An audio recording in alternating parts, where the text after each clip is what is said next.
Assalamualaikum warahmatullahi wabarakatuh. Perkenalkan, nama saya Agung Aprianto, NPM 721213185. Di sini saya akan menjelaskan tentang materi motivasi.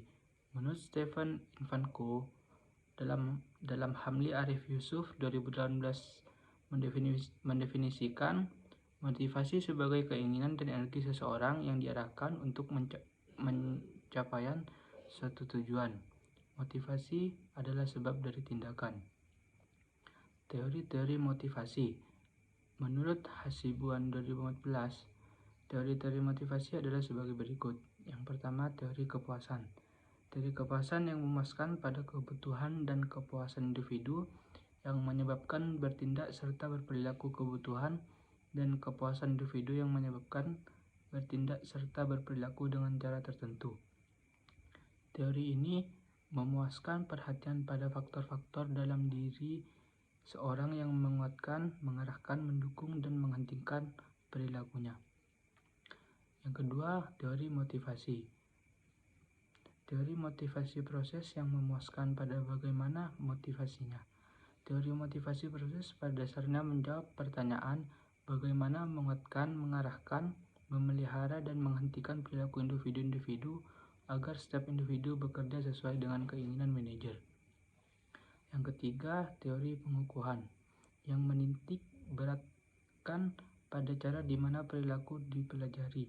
Teori-teori ini mendasarkan sebab dan akibat dari perilaku dengan pemberian kompensasi, misalnya promosi, tergantung dari prestasi yang selalu dapat dipertanyakan. Selanjutnya, faktor-faktor yang mempengaruhi motivasi.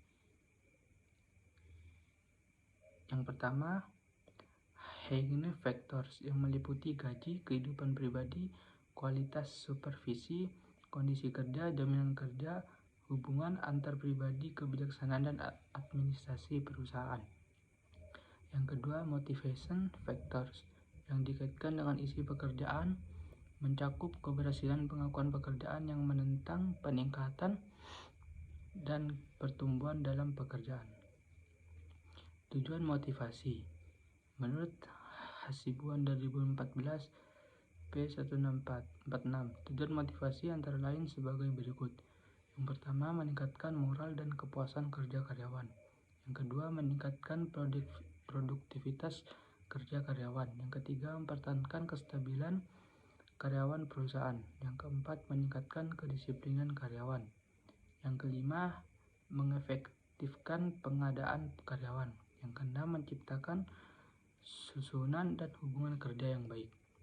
Yang ketujuh, meningkatkan loyalitas, kreativitas, partisipasi karyawan. Yang kedelapan, meningkatkan tingkat kesejahteraan karyawan. Kesembilan, mempertinggi rasa tanggung jawab karyawan terhadap tugas-tugasnya. Yang kesepuluh, meningkatkan efisiensi penggunaan alat-alat dan bahan baku. Selanjutnya, motivasi dan jenis motivasi. Yang pertama, motivasi positif. Manajer memotivasi bawahan dengan memberikan arahan kepada mereka yang berprestasi di atas prestasi standar. Dengan motivasi positif, semangat kerja bawahan akan meningkat karena umumnya manusia senang menerima yang baik-baik seperti hadiah. Motivasi negatif. Manajer memotivasi bawahan dengan standar mereka akan mendapat hukuman. Dengan motivasi negatif ini, semangat kerja bawahan dalam jangka waktu pendek akan meningkat karena mereka takut mendapat hukuman, tetapi untuk jangka waktu panjang dapat berakibat kurang baik. Baik, itu saja yang saya dapat sampaikan. Kurang lebihnya saya mohon maaf. Wabillahi taufiq wal hidayah. Wassalamualaikum warahmatullahi wabarakatuh.